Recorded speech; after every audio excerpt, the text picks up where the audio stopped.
If you can't get any, for example, audio into the game before the show and tell, but really want some, what are the rules for using like pre-written stuff? It would need to also be licensable, or it would need to be in either open source music or Creative Commons licensed music, so that it is compatible with the licensing that is in the part of the game that was created during those 48 hours. If afterwards you were able to work out a proprietary arrangement for the audio and create, replace all the audio with the proprietary stuff, that's entirely your privilege. Well, for example, I have a composer who would write something for me if I said, just in case I can't find anybody on the site, write something. He probably would, and then would that be okay to use? Yeah, as long as he's okay. Okay, cool. With the Creative Commons distribution of that audio track afterwards. Even though it wasn't created from scratch, it kind of falls into the category of like found art. There were people that used, I think it was free. I can't remember what it was, freesound.com or something like that. Yeah. And so people would just, what is it? Freesound.org. Freesound.org. And yeah, they plugged it in and it worked great. Yeah. So everything in the game doesn't have to necessarily be created by somebody participating in that event. There's people who are grabbing assets from wherever they can. Okay, right. People, because they all have aesthetics that, in this day and age, we live in a sound environment. We're not in the age of silent film. Thank you for that. We're not in the age of silent films. Right. And so you've got the diegetic sound and the non-diegetic sound, and people know that this is part of what it feels like to have it needs to be present to feel like there's a complete game. There has to be a set of outcomes, perhaps. There's certain things. Right? Is there a victory condition? Is there a score? Is there a health bar? There's certain elements that lend completeness to the sensation of gameness, and so these lend. And people will grab them from wherever they can. I think the only stipulation is that it is also itself distributable. Right? So that whether it be free and open source or Creative Commons licensed in a way that is compatible with the other Creative Commons licensing. And the same goes for art code with people who don't Unity and get free access or Yeah.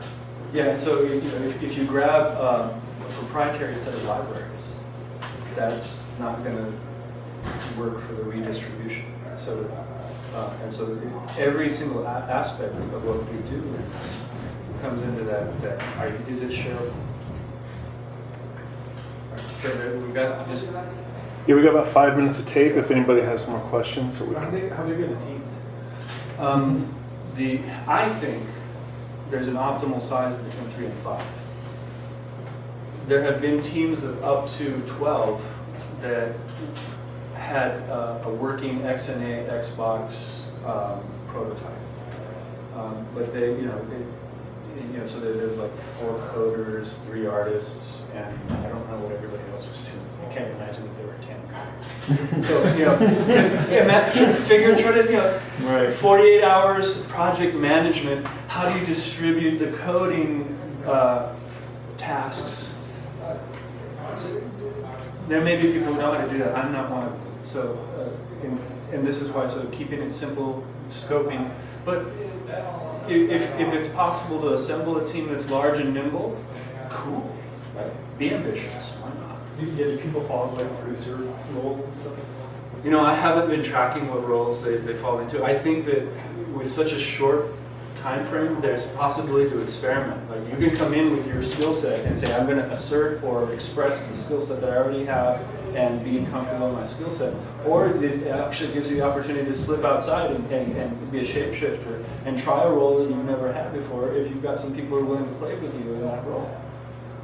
And so, we call that collaborative. If you can talk yourself into that collaboration, talk your way into a collaborative effort that allows for that, it's fantastic, right? This is sort of the limiting of the risk in the 48-hour collaboration. Right? Some people sort of sarcastically said, you can probably tolerate anybody for 48 hours, right? For the time it takes to do this. And then if it goes well, you may have found a new collaborative partner. If it doesn't go well, you don't have to collaborate with that person again. And that's and you can go on to work from there. And so I think that's part of the beauty of this particular challenge. It is it's an intense investment, but in the end, it's a small investment. You know, one of the things that I think a lot of the professionals feel about game jams is that it's this kind of weird indie gesture drawing, project thing that doesn't really apply to making serious games. But can you speak to that a little bit, and maybe even? Well, I think that what a game jam allows one to do is go through the entire process. So if one is participating in very large-scale games, one may not be party to the whole process. And so one may never be able to have enough experience to morph or change life form in those large projects. This is a laboratory for innovation also. Where are ideas going to get born? Ideas, if they are pressured by quarterly returns on investment by a group of public investors, innovation tends to happen more incrementally. The EA model, the Stanford Business School model, have launch a known entity and then do incremental upgrades every year, right? So that you can guarantee the return because you've invested $50 million, $100 million, $150 million on the project. You have to guarantee a return on it. So that actually inhibits the environment for innovation. This is a laboratory in which innovation can happen. And so anything that could be born in this 48-hour period could be then mapped onto a different product. And this is what I would say to those of you who dabble. We've got 2 minutes. We have time for one more question, if anybody has one. All right, well, let's thank Raphael.